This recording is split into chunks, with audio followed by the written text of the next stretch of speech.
Hi, this is Rajesh Sharma. ఇవాళ ఈ video ధరణికి సంబంధించిన అప్డేట్. తెలంగాణ వ్యాప్తంగా చాలామంది ధరణికి సంబంధించిన లేటెస్ట్ అప్డేట్ కోసం చూస్తూ ఉన్నారు. ఈ నేపథ్యంలోనే ఒక చిన్న ఇన్సైడ్ ఇన్ఫర్మేషన్తో నేను ఈ ధరణి పోర్టల్కు సంబంధించిన ప్రభుత్వం నెక్స్ట్ స్టెప్ ఏం చేయబోతుంది అనేది ఒక స్టెప్ బై స్టెప్గా వివరించే ప్రయత్నం చేస్తాను. సో వీడియోను స్కిప్ చేయకుండా మొత్తం చూస్తారని చెప్పి ఆశిస్తున్నాను. ఆల్మోస్ట్ తెలంగాణలో ఉన్న ప్రతి ఒక్కరికి తెలుసు, అక్టోబర్ 29, 2020 రోజు అప్పటి కె చంద్రశేఖరరావు కేసీఆర్ ప్రభుత్వం ఈ భూములకు సంబంధించిన సమస్యల పరిష్కారం, శాశ్వత పరిష్కారం పేరు మీద ఈ ధరణి పోర్టల్ని లాంచ్ చేసింది. అక్టోబర్ 29, 2020 కరోనా తర్వాత పరిస్థితుల్లో. కాకపోతే అంతకుముందు ఏం జరిగింది అంటే కేసీఆర్ హయాంలోనే 2017లో ఈ భూ రికార్డులకు సంబంధించిన ఒక సమగ్రమైన పునః పరిశీలన జరిపారు. అదొక రికార్డు స్థాయిలోనే, అంటే భూ సమస్యలు చాలా కాలంగా పెండింగ్లో ఉన్నాయి అనే పేరు మీద చాలా రకరకాల సమస్యలు వచ్చినాయి. అట్లా ఆ నేపథ్యంలోనే 2017లో దానికి సంబంధించిన భూ రికార్డులను పూర్తిగా సవరించిన తర్వాత 4 సంవత్సరాలకు ధరణి పోర్టల్ను అక్టోబర్ 29, 2020 రోజు లాంచ్ చేసింది ప్రభుత్వం. అయితే ధరణి పోర్టల్ లాంచ్ చేసిన తర్వాత నిజం చెప్పాలంటే అది రికార్డు. జస్ట్ ఒక 1 year వ్యవధిలోనే దాదాపు 5,17,00,000 హిట్స్ వచ్చాయి ఆ ధరణి పోర్టల్కు, విచ్ ఈజ్ హ్యూజ్ నిజం చెప్పాలంటే. ఆ తర్వాత ట్రాన్సాక్షన్స్ కూడా 10 లక్షలకు పైగా ట్రాన్సాక్షన్స్ జరిగాయి విత్ ఇన్ 1 year. ఇంకా దీంట్లో హైలైట్ పాయింట్ ఏంటంటే, 5 కోట్లకు పైగా హిట్స్ రావడం అనేది ఒక record. At the same time 10 లక్షలకు పైగా ట్రాన్సాక్షన్స్ 1 yearలో జరిగాయి మొదటి సంవత్సరం. ఇవి చాలా కీలకం. ఇవి తర్వాత అప్పటి వరకు భూ రికార్డుల్లో లేని 1,80,000 ఎకరాలకు సంబంధించి ధరణి పోర్టల్లో అప్డేట్ చేశారు. సో ఈ 2 కీలకం. హిట్స్ అనేది ఓకే, అది ఏముంది తెలుసుకోవడానికి చాలామంది పోర్టల్ సందర్శించవచ్చు, అది పెద్ద ఇష్యూ కాదు.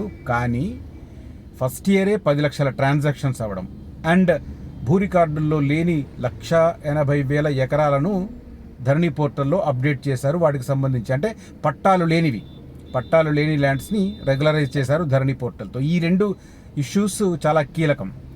ఇక ఇప్పుడు అప్డేట్ విషయానికి వస్తే, రాష్ట్రంలో ఎన్నికలు జరిగిన తర్వాత కాంగ్రెస్ ప్రభుత్వం ఏర్పడడం, రేవంత్ రెడ్డి గారు ముఖ్యమంత్రి అవ్వడం, ఆ తర్వాత ధరణికి సంబంధించి వాళ్ళు ఎన్నికల ప్రచారం టైంలోనే చెప్పారు, we're going to do something. అంటే ధరణిని ఎత్తేసి, ఈవెన్ వాళ్ళ మేనిఫెస్టోలో కూడా ధరణిని ఎత్తేసి మన భూమాత అనేది ఏర్పాటు చేస్తామని చెప్పి వాళ్ళు ఎన్నికల మేనిఫెస్టోలో పెట్టినట్టుగానే కాంగ్రెస్ పార్టీకి సంబంధించిన సీనియర్ నాయకుడు, మాజీ ఎమ్మెల్యే అండ్ సిఎల్పి కార్యదర్శిగా కూడా చేశారు. 1994 to 99 వరకు సిఎల్పి కార్యదర్శిగా, పీజేఆర్ అప్పుడు సిఎల్పి నాయకుడిగా ఉన్నప్పుడు ఈయన సిఎల్పి కార్యదర్శిగా ఉన్నారు కోదండరెడ్డి గారిని ధరణి పోర్టల్కి సంబంధించి ఏర్పాటు చేసిన ఒక కమిటీలో పెట్టారు. సో అట్లా 3-4 సభ్యులు ఉన్నట్టున్నారు. నేను 3 అనుకుంటున్నాను, బట్ సబ్జెక్ట్ టు కరెక్షన్ 4 కావచ్చు. సో వీళ్ళు ఏం చేశారంటే, గత 7-8 నెలలుగా దీని మీద సంబంధించిన స్టడీ జరిగింది. లేటెస్ట్గా ఒక కీలకమైన నివేదికను ప్రభుత్వం ముందుంచారు. ఏమని ఆ సిఫారసులు అంటే, అది ఇప్పుడు దానిలో ముఖ్యమంత్రి రేవంత్ రెడ్డి గారు ఏ నిర్ణయం తీసుకోబోతారో అన్నది చాలా ఇంట్రెస్టింగ్ పాయింట్. బట్ వాళ్ళు ఇచ్చిన సూచనలు ఏంటంటే, 2 రకాలుగా ధరణి విషయంలో అవకతవకలు జరిగాయని కాంగ్రెస్ నాయకులు అప్పట్లో ఆరోపించారు ప్రతిపక్షంలో ఉన్నప్పుడు.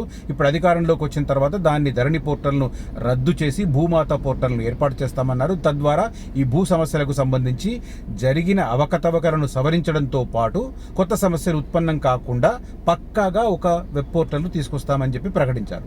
దానికి సంబంధించిన కసరత్తే జరుగుతుంది. అయితే ఇందులో ఫస్ట్ స్టెప్ ఏంటి? కొత్త పోర్టల్ తీసుకొచ్చే ముందు గతంలో ధరణి పోర్టల్లో ఏమేం జరిగింది అనేది ఎండగట్టాలి, వెలుగులోకి తీసుకురావాలి. ఇందులో 2 ఐటమ్స్. ఒకటి, అవకతవకలను వెలుగులోకి తీసుకురావడం, సంబంధిత బాధితులను శిక్షించడం అనేది ఒకటి. రెండోది ఏంటి? Political action. పొలిటికల్లో బీఆర్ఎస్ పార్టీని అప్పట్లో అధికారంలో ఉండి ఏమేమి తప్పిదాలు చేశారనేది ఎండగట్టడానికి, ప్రజల్లోకి తీసుకుపోవడానికి. ఇందులో 2 అర్థం పరమార్థం అనమాట. అర్థం వచ్చేసి భూ సమస్యలకు సంబంధించిన శాశ్వత పరిష్కారాన్ని తెచ్చే ప్రక్రియ నిజంగానే ధరణి పోర్టల్ ద్వారా ఉత్పన్నమయ్యి ఉంటే, ఎందుకంటే ఆ వాల్యూమ్ ఫస్ట్ ఇయరే అన్ని జరిగాయంటే సంథింగ్ అనేది కొంత ఫిషీ అనేది కొంత అనుమానాలు అయితే ఉంటాయి. సో అది విచారణ జరిగిపోతే తెలిపోతుంది.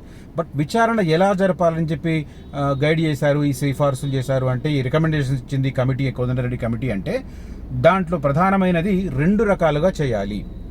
రెండు రకాలుగా. ఒకటి ఏమో ఈ వెబ్సైట్లకు సంబంధించి ఏమేం జరిగినాయి అంటే సాఫ్ట్వేర్ను గత 4-5 సంవత్సరాలుగా అంటే 2020 అక్టోబర్ 29 నుంచి కూడా ఒక ప్రైవేట్ సంస్థ ఆ ధరణి పోర్టల్ను నిర్వహిస్తుంది. మరి అలాంటప్పుడు ఆ సాఫ్ట్వేర్ దుర్వినియోగం జరిగిందా అనేది తేల్చాలంటే ఎలా? దీనికి సంబంధించి సాఫ్ట్వేర్ ఎక్స్పర్ట్స్ కావాలి. సాఫ్ట్వేర్ ఎక్స్పర్ట్స్ ఉంటే సరిపోతుందా? దాంతోపాటు సైబర్ క్రైమ్లో నిపుణులైన వాళ్ళు ఉండాలి. సో 2 యాంగిల్స్, సాఫ్ట్వేర్ను తయారు చేసిన సంస్థకు సంబంధించి అనుమానాలు, మరి వాళ్ళు ఏమైనా చేశారా, లేకపోతే వాళ్లతో అప్పట్లో అధికారంలో ఉన్న వాళ్ళు ఏమైనా చేయించారా, లేకపోతే అధికారంతో సంబంధం లేకుండా ఎవరైనా భూస్వాములు కావచ్చు, ఎవరైనా పెద్ద పెద్ద వాళ్ళు దుర్వినియోగం చేశారా, ఇవన్నీ వెలుగులోకి రావాలంటే ఆ సాఫ్ట్వేర్కు సంబంధించిన ఎక్స్పర్ట్స్ ఆ విచారణకు సంబంధించిన ఆ దర్యాప్తుకు సంబంధించి ప్రధానమైన పాత్ర పోషించాలి. సో వాళ్ళు ఉంటారు సాఫ్ట్వేర్కి సంబంధించిన ఎక్స్పర్ట్స్. దాంతోపాటు సైబర్ క్రైమ్కి సంబంధించిన వాళ్ళు కూడా ఉండాలి. ఎందుకంటే సైబర్ క్రైమ్ వాళ్ళకి తెలుస్తుంది. ఒకవేళ సాఫ్ట్వేర్ వాళ్ళు అధికార పరంగా ఉండరు, వాళ్ళకి టెక్నాలజీ పరంగా ఉంటారు కాబట్టి క్రైమ్ జరిగిందా లేదా అనేది పసిగట్టాలి అంటే ఖచ్చితంగా సైబర్ క్రైమ్లో ఎక్స్పర్ట్స్ అయిన వాళ్ళు ఉండాలి. సో ఈ కమిటీ చేసిన రిపోర్ట్స్లో ఫస్ట్ జరిగే మానిటరింగ్ ఏంటంటే, ఫస్ట్ మానిటరింగ్ జరిగేది ఏంటి, సాఫ్ట్వేర్కి సంబంధించిన ఎక్స్పర్ట్స్ అండ్ సైబర్ క్రైమ్కి సంబంధించిన ఎక్స్పర్ట్స్ ఈ ధరణి పోర్టల్కు సంబంధించి 2020 అక్టోబర్ 29 నుంచి ఇప్పటి వరకు జరిగిన ఈ లావాదేవీలకు సంబంధించి అన్నింటినీ వడగట్టబోవాలి. దానికి సంబంధించి ఫస్ట్ సిఫార్సు. ఇక సెకండ్ సిఫార్సు ఏంటంటే గ్రౌండ్ లెవెల్కి వెళ్ళాలి. ఒక టీమ్ ఆఫ్ ఆఫీసర్స్ గ్రౌండ్లోకి వెళ్ళి గ్రౌండ్ లెవెల్లో ఏం జరిగింది అనేది భూ రికార్డులను పరిశీలించాలి. భూ రికార్డులు మళ్ళీ 3 రకాలు. ఒకటి ఉమ్మడి ఆంధ్రప్రదేశ్లో అంటే 2014 జూన్ 2వ తేదీన తెలంగాణ రాష్ట్రం ఆవిర్భవించక ముందు ఉమ్మడి ఆంధ్రప్రదేశ్లో జరిగిన భూ రికార్డులకు సంబంధించి పూర్తి స్థాయిలో వాటిని ఎగ్జామిన్ చేయాలి. ఆ రోజు భూ రికార్డులు ఏమున్నాయి, ఏ సర్వర్ నంబర్లు ఎవరి పేరిట ఉన్నాయి, ఏంటి కూలంకషంగా పరిశీలించాలి. అంటే 2014 జూన్ 2 కంటే ముందున్న భూ రికార్డులను ఒకసారి ఒక విడతగా పరిశీలించాలి. ఆ తర్వాత 2017లో నేను ఇంతకు చెప్పిన 2017లో కేసీఆర్ ప్రభుత్వం సమగ్ర భూ రికార్డులను పూర్తి స్థాయిలో వాటిని రివ్యాంప్ చేసింది. సో ఆ భూ రికార్డులను కంపేర్ చేయాలి. అంటే ఉమ్మడి ఆంధ్రప్రదేశ్ భూ రికార్డులను 2017లో జరిగిన ఈ సమగ్రమైన భూ సర్వేకు సంబంధించిన రికార్డులను రెండింటిని క్రోడీకరించుకోవాలి, సమన్వయించుకోవాలి. ఆ తర్వాత థర్డ్ ఫేజ్లో ధరణిలో ఏమేం జరిగినాయి, ధరణి మార్పుల తర్వాత ఏమేం జరిగినాయి, ఈ మూడింటిని పూర్తిగా సరిపోల్చి చూడాలి. అప్పుడు కానీ క్లారిటీ రాదు.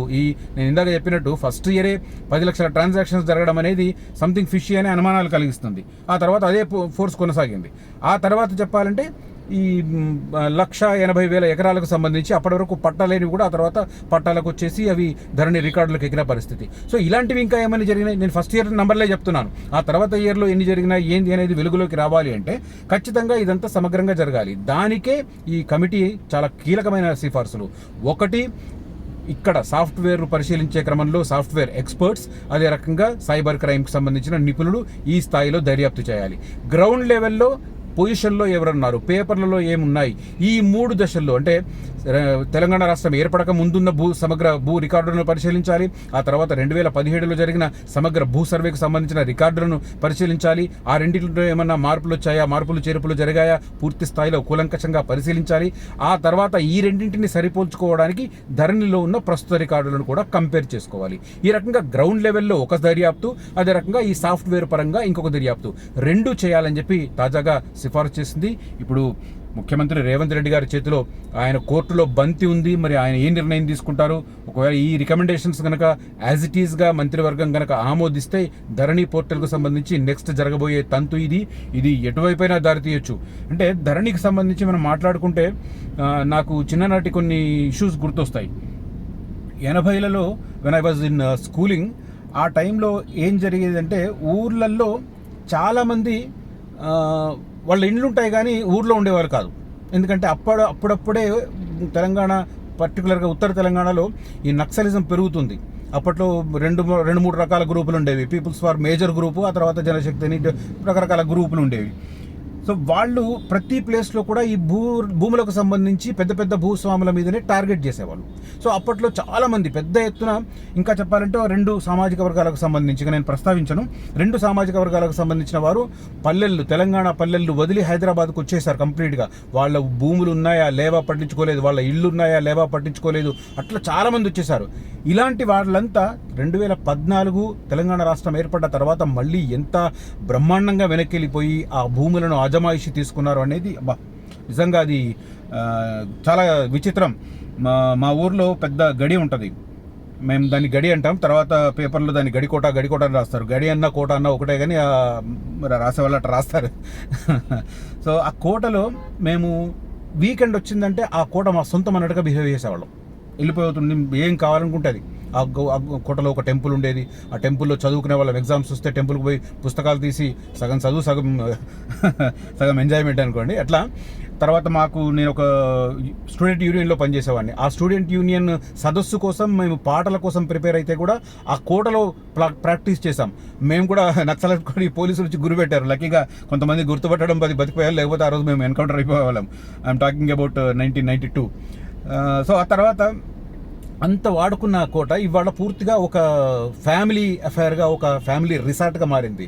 మరి దీనికి ఎట్లా ఛాన్స్ వచ్చింది? ఆ రోజు భయపడి ఊర్లకే రాని వాళ్ళు ఇవాళ గర్వంగా వచ్చి ఉన్నారంటే ఓకే, నో ప్రాబ్లం. ఈ రోజు శాంతి భద్రతలు బాగున్నాయి, దానికి తోడు అటు నక్సల్ గ్రూపులు పూర్తిగా తగ్గిపోయాయి, నో ప్రాబ్లం.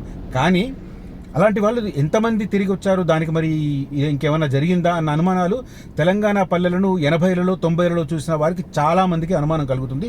అందులో నేను ఒక్కడిని కాబట్టి ఆ అభిప్రాయం చెప్తున్నాను. సో ఓవరాల్గా ధరణి పోర్టల్కు సంబంధించి ఇది లేటెస్ట్ అప్డేట్.